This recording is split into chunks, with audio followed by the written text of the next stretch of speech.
Thank you all so much for joining us. We're so lucky to have Rabbi Dr. Yakov Nagen here, and he is the head of Or Torah Stone's Blickle Institute for Interfaith Dialogue and Beit Midrash for Judaism and Humanity, as well as the executive director of the Or Torah Interfaith Center. He holds a bachelor's and master's degree from Yeshiva University, rabbinic ordination from RIETS, and a PhD in Jewish philosophy from the Hebrew University of Jerusalem. For 25 years, Rabbi Nagen served as a senior educator at Yeshivat Otniel, a prominent advocate of religion as a means for promoting peace. He has been a leading figure in interfaith dialogue, particularly between Judaism and Islam, for 2 decades. Rabbi Nagen is the author of 10 books and numerous articles on Jewish spirituality, Talmud, interfaith relations, and other topics.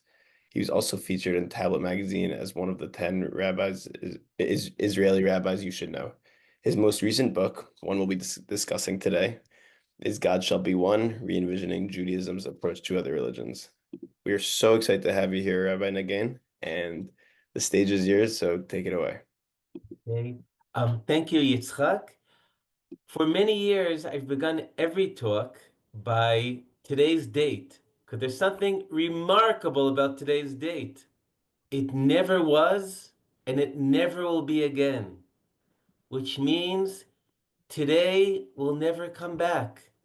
And if we truly realize what it means that today is unique, perhaps it could help us live today to the fullest. So without further ado, Hayom, Chaf Aleph Kislev, Taf Shin Pei Hey, Teshnat Pidyon HaShvuyim. Ze Hayom, Asa Adonai, Nagila V'nismecha Bo. Rabbi Jonathan Sacks has said that the Jewish people, we're not a people that have a story. We're a story that has a people. Meaning that what gives us our identity, what connects us, what gives us our direction and our destiny is this immense story that we are all part of. When I grew up on the west side of Manhattan, not so far from Binyamin, who's with us tonight, um, I thought that I had missed out on the great chapter of our times of the story of the Jewish people, the birth of Israel, reunification of Jerusalem. These seem to be like the great events of our times, and at which I missed out growing up on the West Side. But more and more I realize that I have not missed out on the great story of our times, and neither have any of you missed out. The great story is in front of us. Whether regarding to the birth of the state of Israel and return to Jerusalem, the great question is, what do we do with these realities? What do we make out of them?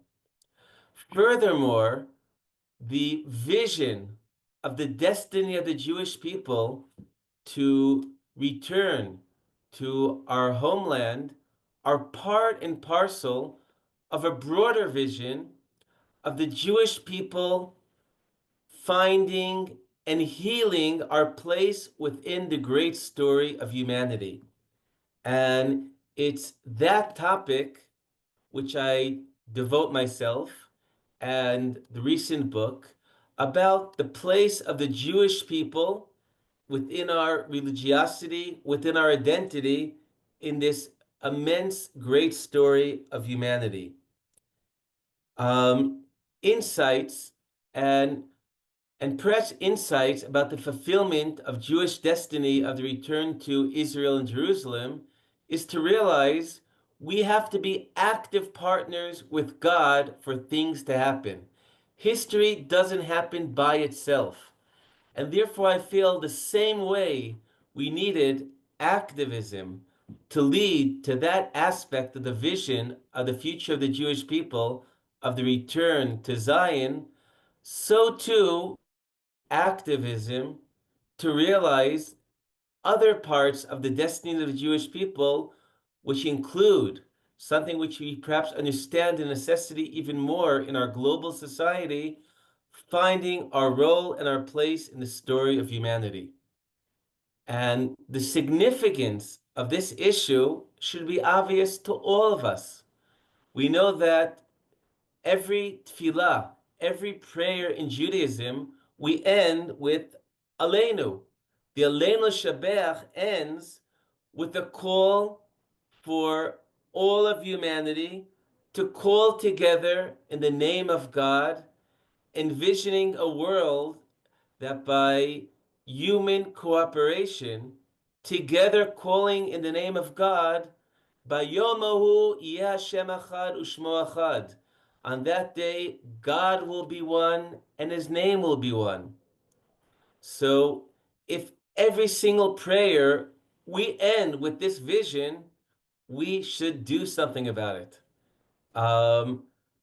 Furthermore, perhaps even more to highlight how central to Judaism is this global vision, we could turn to Rashi. Rashi on the pasuk, Shema Yisrael Hashem Elokeinu Hashem Echad, which is hard getting a more Jewish verse than the Shema. Rashi writes that in our times, all we have achieved is Hashem Elokeinu. God is our God. But the second half of the Shema, Hashem Echad, God is one.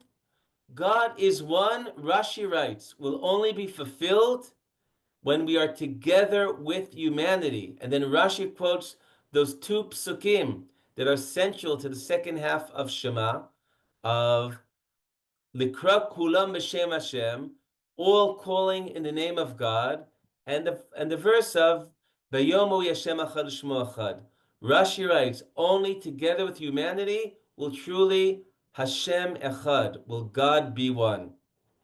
So, in fact, there are some versions of Aleinu that as a result of that Rashi end with the pasuk Shema Yisrael Hashem Elokeinu Hashem Echad. So this is within the present. This is every day we're praying for this. Within the future, this is the prophetic vision of the destiny of the Jewish people. And this goes back to the very beginning. Because as we know, the Torah starts not with the story of the Jewish people, with Avram, but the Torah begins with the story of humanity and what brings humanity together. Our shared humanity, all children of Adam and Eve, and our shared divinity, all created in the image of God. And in general, people mistakenly think that religion, the focus is about God, but so much of the central teachings of religion, certainly of Judaism, it's about humanity. Or as Americans, we know that the Declaration of Independence begins. We hold these truths to be self-evident, that all men, in our day we should be all people, are created equal, that they are endowed by their Creator with certain unalienable rights, that among these are life, liberty, and the pursuit of happiness. This foundational document, which perhaps leads to prosperity and blessings within American life, roots itself within the Torah itself. And critical, I think, for Jews to realize that the choosing of Avram, Yitzchak, and Yaakov was not in order to neglect humanity. By each of the three avot, it says, "V'nivrechu b'cha kol mishpachot adama," that through you will be blessed all the nations of the world. Avram was chosen it's not for us, it's not all about us. Avram is chosen for humanity. And when we make it to Har Sinai, Mount Sinai, one of the first things that we are told is that God says to the Jewish people, you will be Mamlechet Kohanim v'Gai Kadosh, a holy nation, a nation of priests. And priests are there to serve. So we have the Torah not just for ourselves, but to share it with humanity. As we know both from the vision of the future of Torah coming out of Zion, a light to the nations, the reality of the spread of the Abrahamic religions. And if some people are troubled by favoritism and a concept of chosen, I would like to mention the Emmanuel Levinas's definition of what it means to be a chosen people. It means to demand more of ourselves than we demand of others. If that's the case, what a world we'd live in if every people would have a sense of being chosen. Now, but in and people often recall that the future temple of Isaiah is a house of prayer for all people, but sometimes forget this goes again back to the very beginning when Shlomo Melech builds the first Beit HaMikdash. He, in his dedication, he prays that from this site the prayers should be heard of all who come here, including the Gentiles who come from afar. And I could share with you a incredible insight from a Palestinian sheikh who I've been studying Chavruta with for many years. The significance for Islam of the Temple Mount is because in tradition, according to the 17th surah of the Quran, this is the site of where Muhammad came to Al-Aqsa, which means the far away mosque. And when studying with my dear Palestinian friend, the prayer of Shlomo, he points out if Shlomo says, listen to the prayer of the Gentile who comes from afar, and Muhammad is going to the far away place of worship, there's a intertextual connection, or as we say, be careful you ask for it because you might get it. So we have, it's from the very beginning of the Torah to the end vision, this, the, the great story is the story of humanity, and we have been chosen to play a role in that. Now, some questions that I'm often challenged by. So there'll be extra time for questions at the end, but allow me to already anticipate some questions. Some are concerned that by opening ourselves up to the other, this could have a danger of assimilation. But I believe in our global realities of globalization. Globalization is here. What's left to us is to decide, do I connect to the broader world from within my Jewish identity, or is my Jewish identity something external that I keep at home and I don't have that part of my encounter with the world? And I find I've been throughout the world, from Indonesia, China, Singapore, India, etc., etc., etc. And I find coming as a Jew from within my Jewish identity allows me a deeper connection to the other, but also going deeper into my own identity. Another favorite question to challenge this approach is to say, we, the Jewish people, we have so many internal problems. First, let's solve all our internal problems, and then we could deal with our relations to humanity. But certainly in Israel, a large part of the internal problems of the Jewish people are internal conflicts about how should we be relating to the broader world, whether between the left and the right, religious and secular.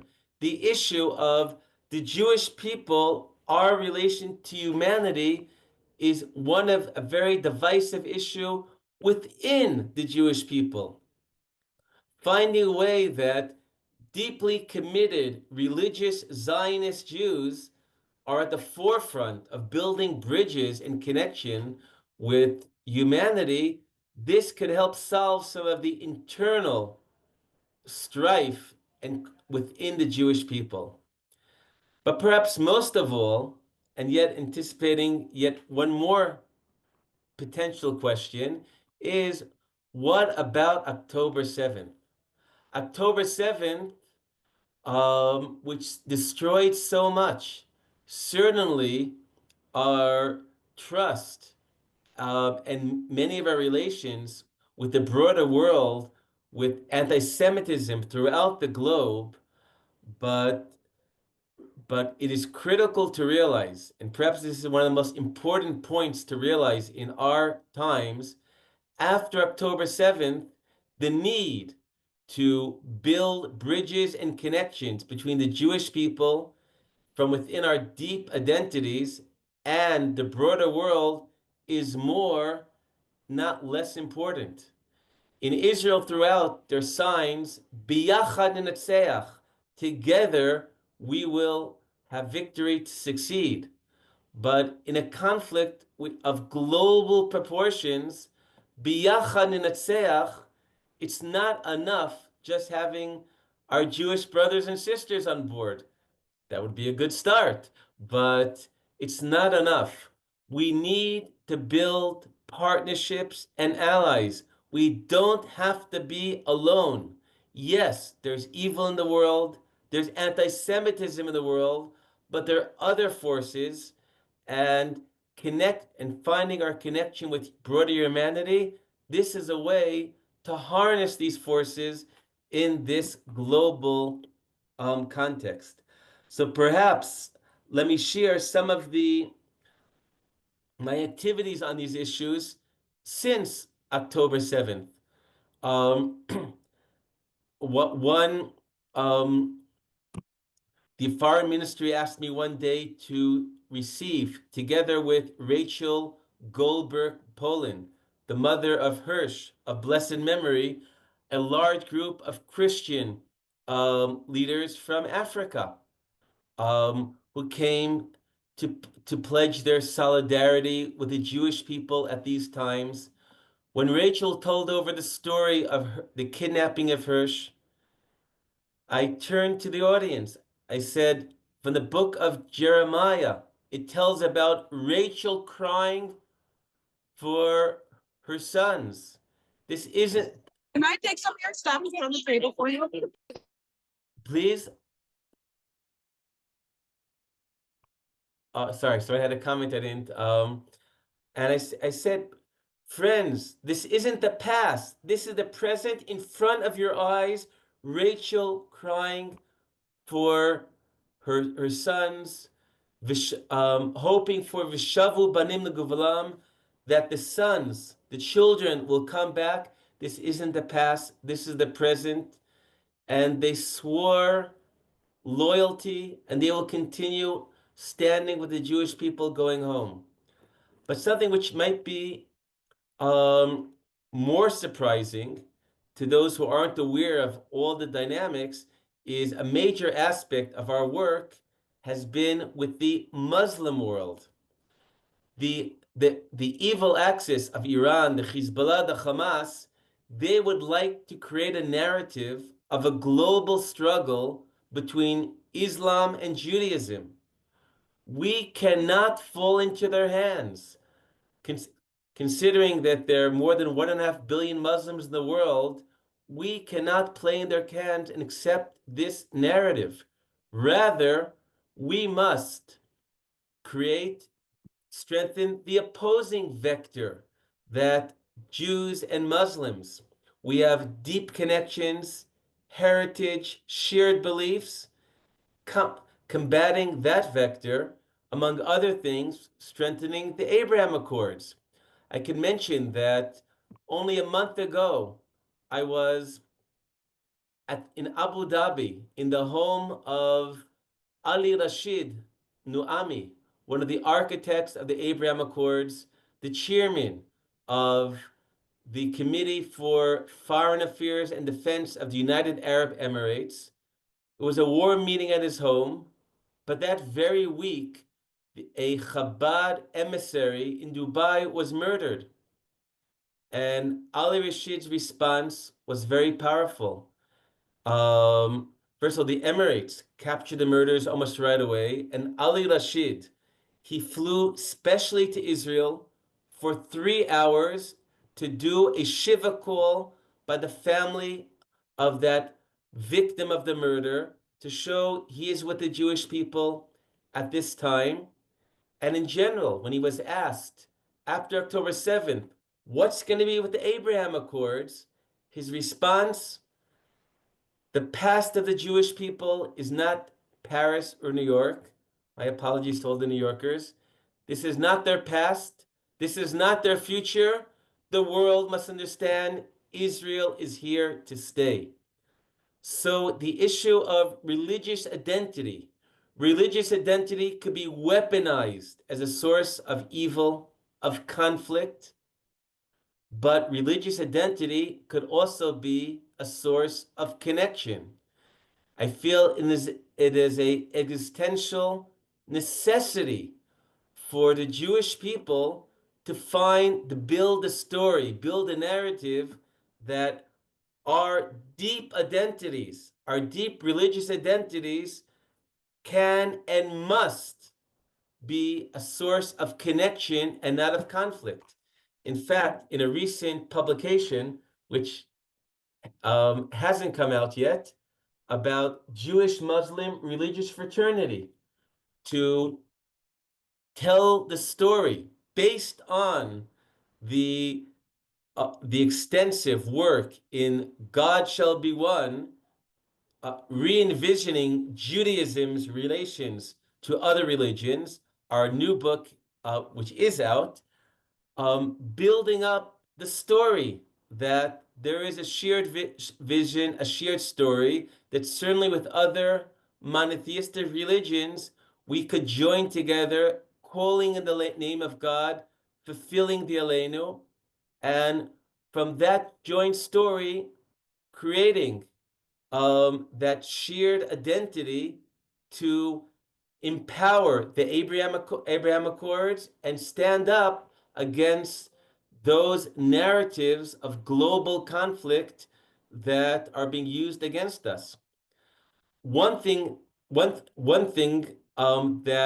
our institution, and grateful to Benjamin Belfer as for all of your support through the years, is to find prominent Muslim leaders who are willing to sign on for this joint story that to say that to acknowledge that we could be partners in this story. We're not in conflict. We are in connection together, calling in God's names, together, creating a world devoted to the divine. For example, recently, many of you have heard of, and if you don't recall the name, you probably heard of the person. About a month and a half ago, Fethullah Gulen passed away in exile in Pennsylvania. Fethullah Gulen was with his millions of followers, was one of the great giants of Islamic thinkers of our times, an arch enemy of Erdogan of Turkey because of the moderate Islam that Fethullah spread. And when I visited him at his home in Pennsylvania, I asked him in parallel to God Shall Be One, for him to write an Islamic statement about the status of Judaism, the Jewish people, and the Torah from an Islamic perspective. And in fact, he took him several months, but he wrote in his native Turkish language, which he translated into English and I translated into Hebrew, a formative statement about Judaism, the Jewish people, and the Torah, speaking out against those who claim that Judaism, in the name of Islam, that Judaism has been abrogated, those who claim that the Torah is not a divine book given to God by God, but a forgery, and those who take criticism of particular Jews from certain Islamic sources and make into a rule. I'll mention that only recently I got back from Germany, where there are hundreds of thousands of Turkish refugees, many of them followers of Fethullah Gulen, and night after night, I would speak to audiences of hundreds of young Muslims and speaking about our shared story and a message which very much resonated with the audiences, saying, Jews and Muslims, we are minorities. You have often are being manipulated by other forces, extremists of all forms, to be pawns in their games. They're not in it for you. We Jews and Muslims, we are family. We have so much of a shared story, the Abrahamic stories, beliefs families should stick together.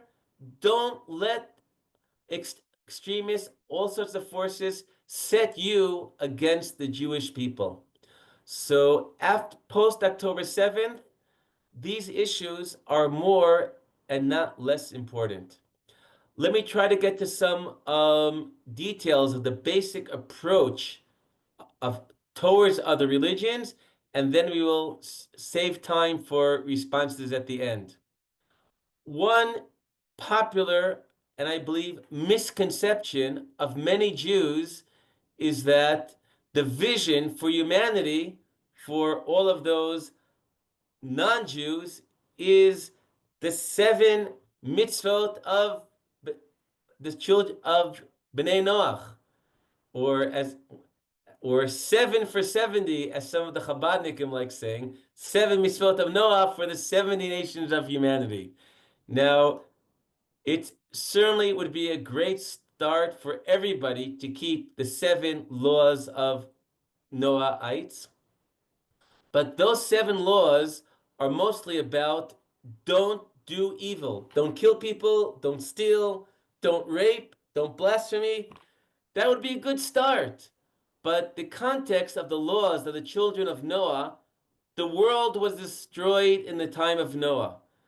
Our first imperative, avoid a behavior that would lead to the world to be destroyed again. But the laws of Noah don't have the essence of what the human spirit should be about. The mitzvot of Noah don't talk about interpersonal relations. The mitzvot of Noah don't talk about how humanity should search and connect to God, to connect to the divine. That's not Noah. That's Avram. Avram, who is chosen according to the pasuk for going lelechet b'derech Hashem lasot tzedakah mishpat, to keep the path of God, of doing justice and charity, connecting to God on the vertical line, connecting to each other on the horizontal line. The laws of Bnei Noach doesn't do that, which means the Jewish vision for humanity, it's certainly not for everyone to convert, and but the hope, the great vision, it's not just about the laws of Noah. So therefore, humanity needs religion. Now, where do those religions come from? So throughout the chapters of our book, we show through the ages many Jewish approaches to what legitimize religions among non-Jews. Certainly, they should be based on those basic laws of Noah, but going beyond that, through the ages, they were figures who believed in divine revelation and guidance in other religions. For example, the leader of Yemenite Jewry in the 12th century, Rabbi Natanel Fayomi, who the Rambam refers to as Moreno V'Rabbeinu, our master, our teacher, he believed that other monotheistic religions came about through prophecy from God, meaning he believed that there was prophecy to Muhammad, but he was a prophet for the non-Jewish world to get them closer to God. Rav Kook has written similar statements. One of my arguments throughout the book, God Shall Be One, is to see that the great value that religion could also doesn't have to be a top-down process of revelation. Religion could also be a bottom-up process of humanity in search of the divine, meaning that we Jews do believe in the covenant at Sinai, at Hitgalut, revelation at Sinai, but much of religiosity we see from the Torah also came from human initiative. Nobody told Hevel, go bring a korban to God. No one told, the Torah says in the generation of Enosh, they began calling in the name of God. They didn't get a commandment from above. Human intuition led them to seek the face of God. And they feel part of, Rav Kook writes, the primary teaching of the Torah is that humanity is created in the image of God. And that divine inside of us, that power of choice, that ability of creativity means that part of the beauty of the interaction of the human and divine is much of our religiosity is also a bottom-up process, not only top-down. So therefore, what I argue is that Judaism brings some fundamental principles to the world, the path of Avraham, the general laws of Misot B'nai Noach, but the forms that is fulfilled in humanity, this does not have to be a specific revelation. True, Jews do not, as Rav Kook has written, as Rav Natan Fayami, we do not deny the role of God in guiding all of humanity. We do not deny the possibility of divine inspiration among other peoples, but we could see value and legitimacy in serving and believing in God, even if it's a bottom-up and not a top-down phenomena. So in this, we could see great value and legitimacy and potential for partnership in other of the monotheistic religions. It doesn't mean we have to agree with everything about them. Yes, there are things that we firmly disagree and reject, but within monotheistic religions that follow the path of Avram, of tzedakah umishpat, we could find those partners to allow us to fulfill what Rashi says, that Shema Yisrael Hashem Elokeinu Hashem Echad. Hashem is Chad. God is one. We can't do it alone. We need humanity.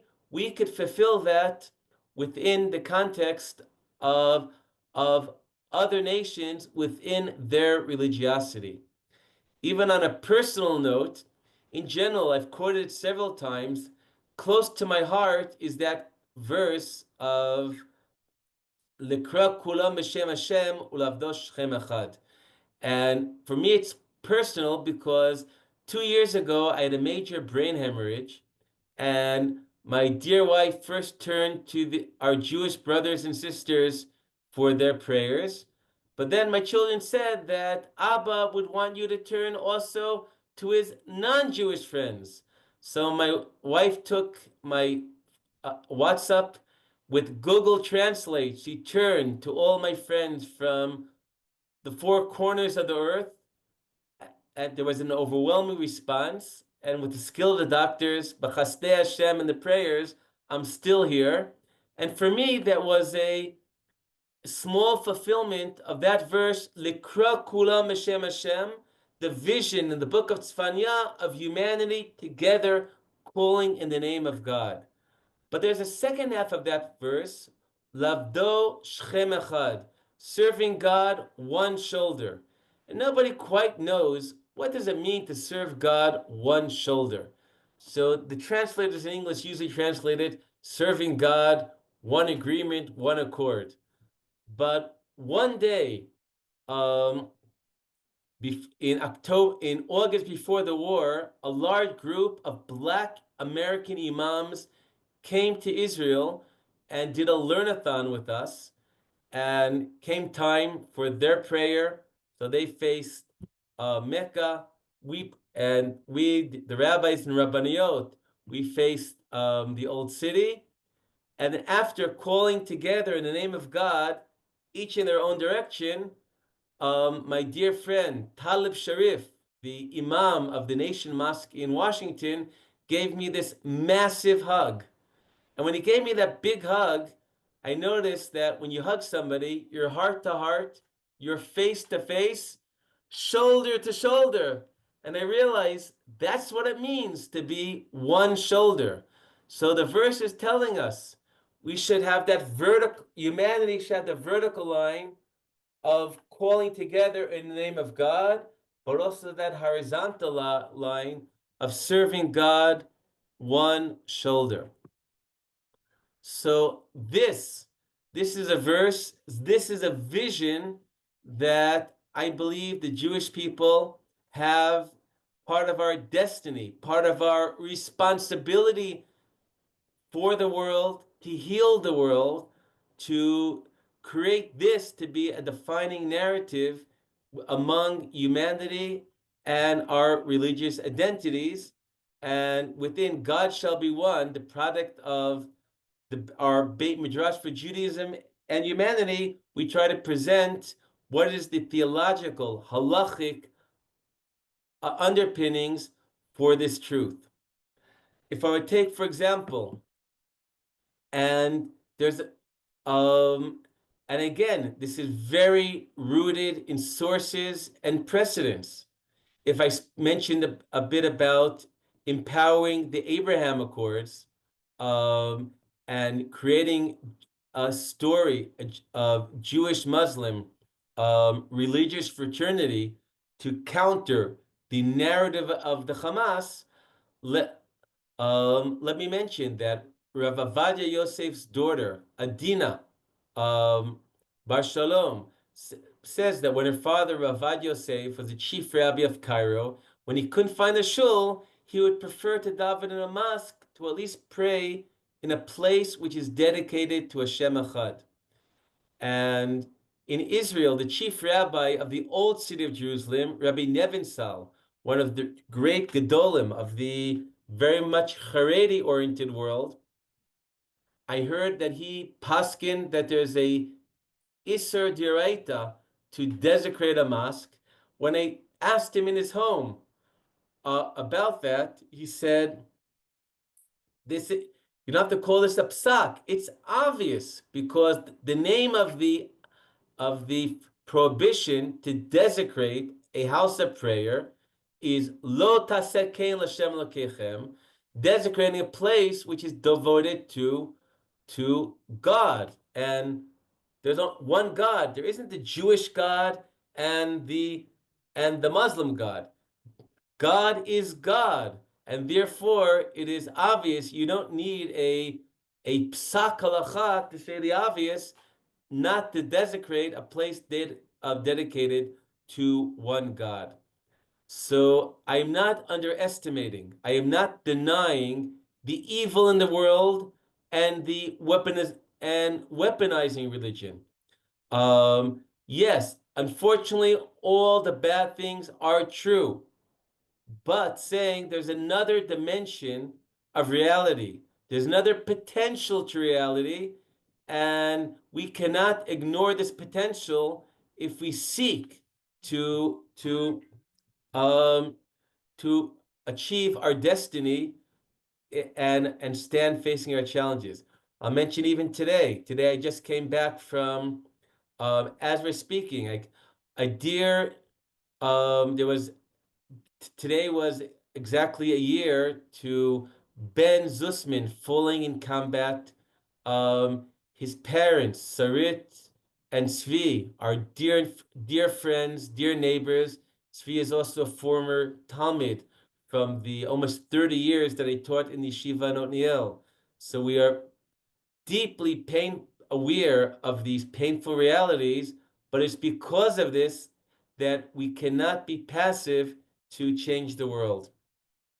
Let me, to allow time for discussion, let me um, let me end with the story about my dear wife from a number of years ago. And again, a story that will surprise many people from many dimensions, because we're so used from the narrative that even the media presents of a dualism of good and evil, black and white, and to know the complexities of reality, um, which I hope the following story will share. And as I mentioned, I, for almost 30 years, lived in Otniel, which is in the hills of Hebron, near Hebron, which, by the way, Hebron in Hebrew has the word chaver, friend, in it, where in Arabic, the name of Hebron is Al-Khalil, which means the friend, referring to Abraham, who is referred to as friend of God in the Quran, as in the Torah, Avram Oavi. So on a Friday afternoon, my wife Michal went to pray in the Marat HaMachpelah. When she arrived, it was totally empty. I guess everyone else was preparing for Shabbos, and Michal feels this is a special opportunity to pray alone with our fathers and our mothers in the Marat HaMachpelah.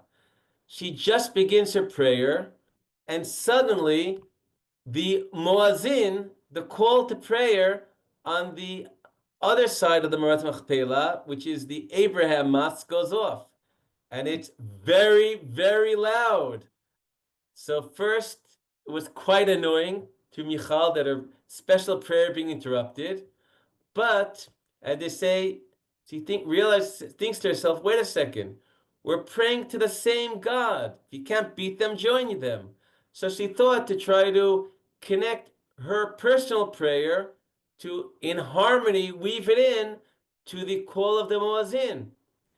And when you resist something, it sounds like noise. But when you connect to it, it's you realize that it's a beautiful voice.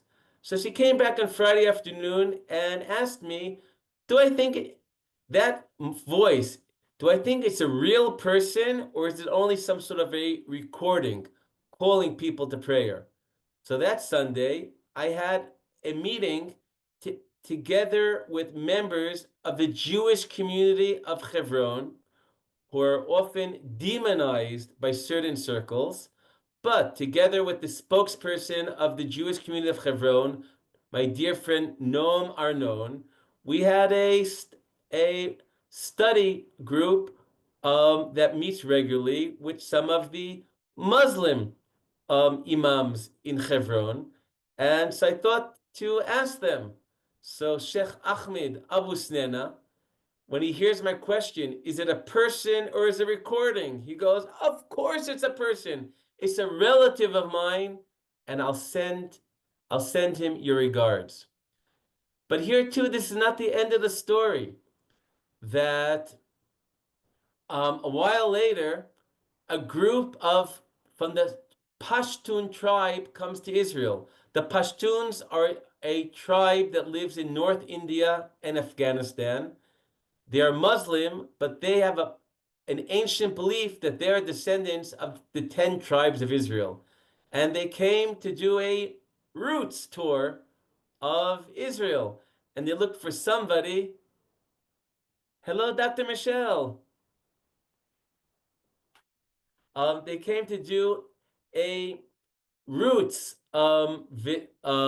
trip to the land of Israel. And they looked for somebody to take them to the Marat HaMachpelah. So I was given the honor. So I take this group of Pashtuns to the Marat HaMachpelah, and it was very moving. My 94-year-old grandmother was sick at the time, and I asked them to say a prayer for her. And I thought they'd say some few polite words, but they had a long prayer for my 94-year-old grandmother who lived for another 2 years. They finished praying, and suddenly, again, the Moazin goes off. And yes, they're in the Jewish side of the Marat Machpelah, but they want to pray, and they want to pray right then. So to pray, first they have to wash their hands. So I go and if I take them to the sinks, but also they pray on they don't pray on the floor. They need some sort of a covering. So I eye this Chabad chassid that is enormous towel. And I say, excuse me, between me and you, these guys are Muslims and they want to pray right now. Can we borrow the towel? And he looks at me and says, they want to pray? Why a towel? And he goes and takes the carpets used by the Kohanim that daily do Berchot Kohanim in the Marat Machpelah. So they take out the carpets, and then and there in the Marat Machpelah, we close the story of the Muezzin with these Pashtun Muslims from North India and Afghanistan praying to Hashem Echad. So again, from whatever dimensions, whatever people, the people either will demonize the Jews of Hebron or the non-Jews of Hebron, and unfortunately, there's a lot of conflict and a lot of evil has been done, but there are other dimensions there, and to hope for Hebron to return to be a city of Chaver, of friendship, a city of Al Khalil, a city of the friends. And maybe before discussions, let me end with two passages, one from the Quran, one from the Zohar, that I often quote as a vision for the future. In general, the Quran refers to the Jewish people as Ahalu Kitab, often translated as people of the book, which is quite a nice way to refer to the Jewish people. And many Jews are proud of that, although most of them don't realize that this phrase, people of the book, the origin is the Quran. But unfortunately, it gets lost like jokes in Yiddish. It gets lost in translation because ahalu really means family or ohel, tent. So it's really family of the book, which is much warmer than people of the book. But after a long discussion about the family of the book, the Quran has the following verse, which I won't get into the details, but in my commentaries to the Quran, hopefully will be coming out as a future book.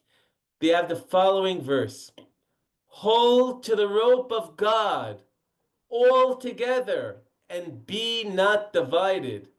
Remember the blessing of God upon you when you were enemies, and he joined your hearts such that you became brothers by his blessings. There is a description. They talk about the children, the family of the book, and realities of conflict, but there's a vision. By holding on to the rope of God, by holding on to our shared belief of that same God we believe in, we pray to, we love, we believe who loves us, by holding on to that rope of God, enemies could become siblings and have the blessings of God upon us. And I found a parallel passage in the Zohar. The Zohar talks about people waging war, seeking to kill one another, but afterwards they appear in love, in brotherhood, and then God delights with them and says, Hine matov umanayim shevet achim gam yachad. God says that, behold, brothers are sitting together in love, in friendship. For them I will bring peace to the world. And the Zohar points out that there's a redundant word in that verse. That the verse could have been, Hine matov umanayim shevet achim yachad. The word gam. Also, God says, let me be together with people that are sitting together with love and friendship. So this is a vision for humanity, for the Middle East, and I feel that if um, if it's going to happen, it's not going to happen by itself. It's going to happen because many, many people are dedicated to a vision of the future, a vision of connection, of fraternity, of identities and religion, not setting us against each other, but bringing us together. And Bezrat Hashem, it's in our hands to make this the future. So we have some time left, and I'd be happy for any comments and responses by any of the people who are with us together tonight. Thank you so much, Rav Nagen. For anybody that has any questions, feel free to either unmute or drop them in the chat. And we've got about 8 or 10 minutes for questions, so we'll make good use of that time.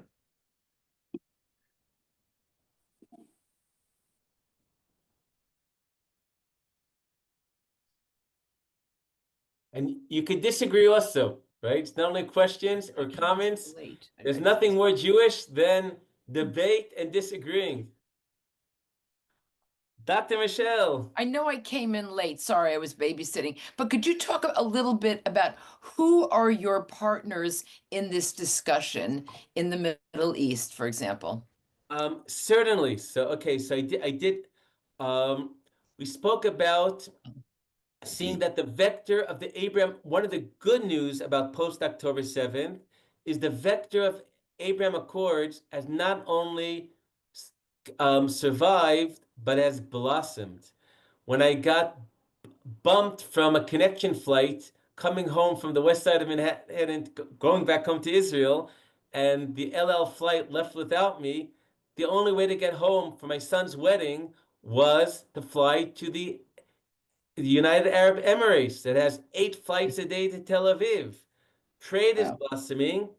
I earlier, so I won't repeat what I said earlier when I spoke about my visit to Abu Dhabi, but I spent Shabbat in the Abraham family house. And only when I was there, I realized it's not the Abraham house, it's the Abraham family house, really emphasizing that family connection. In fact, it's a moving story that at the Pope has been very disappointing lately, I unfortunately must mention,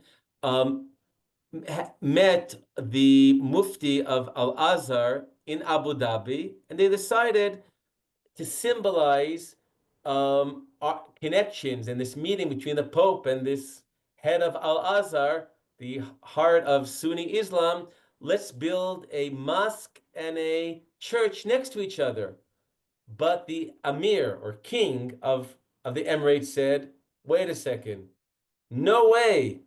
We're only going to build it if together with a synagogue. And there's now the Abraham family house supported fully by the king, has equal size 3 beautiful Abrahamic houses of prayer with, even though there are somewhat fewer Jews than there are Muslims in Abu Dhabi, the synagogue is the same size, and great kosher meals on Shabbos, all paid for by His Majesty. So the Emirates has been very powerful. Earlier I mentioned, and I think Michelle, I sent you the article about Ali Rashid and his holy work on behalf of the Abraham Accords during the war. Another favorite place of mine is Morocco. My recent monogram about Jewish-Muslim religious fraternity begins with a quote from King Mohammed VI, which, by the way, today is his birthday. So you're all invited to send King Mohammed VI his birthday wishes. He has he has many beautiful quotes, but one of them is that if there are 3 Abrahamic religions, it's not enough to tolerate each other. Because when you say tolerate means I'd much rather your pain, but I'm willing to tolerate you. Or in Hebrew we say sovlanut is sevel, pain. You're a pain, but I'm willing to bear the pain of you. He says, no, if somehow God's world is developed that there are three Abrahamic religions, actually I could quote his exact words to, to not be suspected about paraphrasing. The three Abrahamic religions were not created to be tolerant of one another, or out of some unavoidable fate, or out of courtesy to one another. The reason they exist is to open up to one another, to know one another, to do one another good. It's to bring blessings. And in fact, during the war, we had a learnathon, 10 rabbis from Israel with 10 imams and imamiyot from the US. On their initiative, we had a learnathon in Morocco, but the kingdom gave us literally, and this is the heart of the war, literally red carpet treatment. We got permission from the palace to go into the inner sanctuary of the grave of the father and grandfather of the current king for our Sephardi rabbi, our Moroccan rabbis, to do a prayer for the neshamot of the father and grandfather of the king.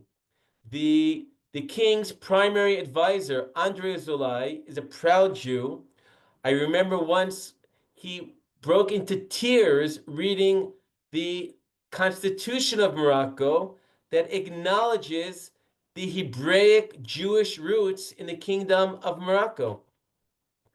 I could go country by country. In Saudi Arabia, perhaps the most important religious figure is Muhammad al-Isa, who, when I met him in Bali, Indonesia, and gave him a copy of the Torah in translation to Arabic, he was so sweet. He says, by any chance, is this a translation of Moshe ben Maimon? I love Moshe ben Maimon. I said, I'm sorry, actually, it's Rav Saadia Gaon, but he was very special also. I convinced him and got a hug out of him. So, yes, there's a lot of evil in the world, but there are other forces, and it's up to us to empower them. Earlier, I mentioned my friendship with Fethullah Gulen, who passed away about 2 months ago, and a formative document that he's written on the behalf of the Jewish people. So I could go on, but I think our time is up, and I think I see other people raising hands, or so please. Yes, thank you so much, Rav Nagen. And we have time for one more super quick question. Or not super quick, quick. Okay, please. Firstly, Yakov, thank you so much for this, groundbreaking work, and I think we're all here, really in gratitude to you and all you've done and what you're doing. But I'm wondering what, in maybe you'll say this is not your Missima, but there are Hindus and Buddhists, and there are all kinds of other religious communities out there that are not Abrahamic and may not be so clearly monotheistic quite as well. So, what is your response to a global question that includes not only the Abrahamic faiths, but others? Okay, well, actually, I recently came back.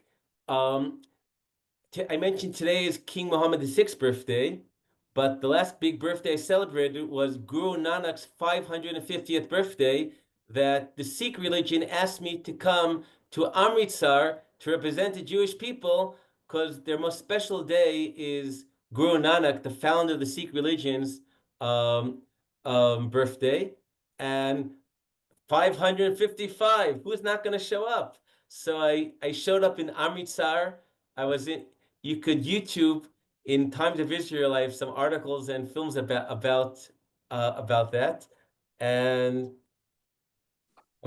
and the and there too. First of all, in general, the Golden Temple is very moving. It's a monotheistic temple, open to all people. Beit Tefillah L'Kol Amim, and the heart of the Golden Temple is not a statue, but the original copy of the Guru Granth Sahib, the core book of the Sikh religion. Now, with the Sikhs, of course, it's easy because they're purely monotheistic, but relating to some of the other religions, important point made by a number of rabbis recently, whether Rabbi Alan Brill, Rabbi Alon Goshen, Rabbi Daniel Sperber, that even some of the Eastern religions, even though there's much we disagree with about them, certainly idol worship and the like, but ultimately the Eastern religions are are monotheistic in terms that they do believe there is the one which is above all others. In Hinduism, for example, there's the Brahman, the infinite expanse, which is above the different manifestations. So true, Judaism is against idol worship.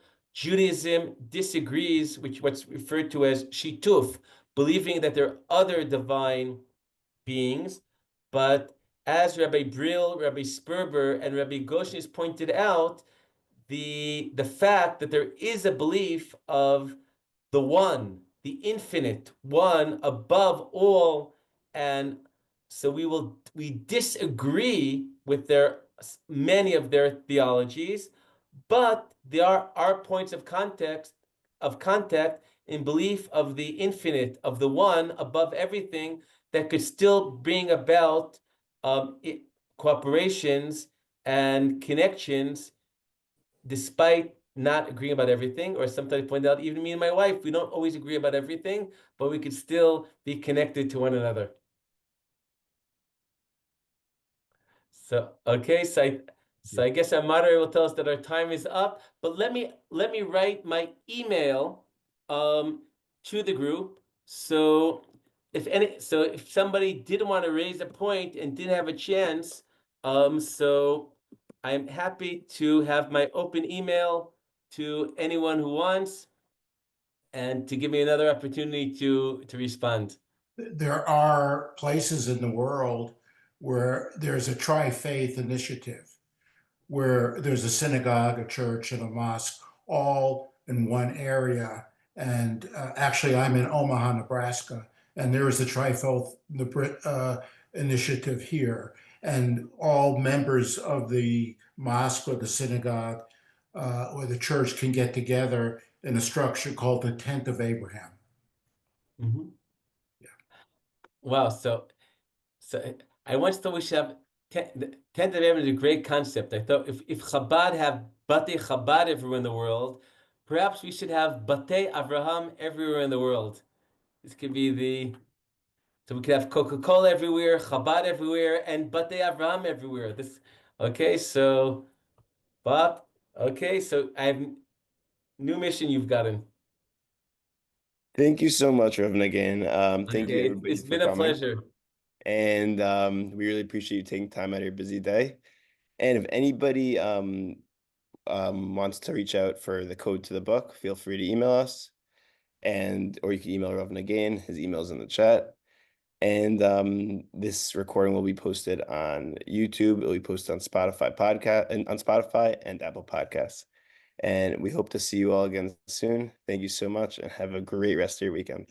Okay.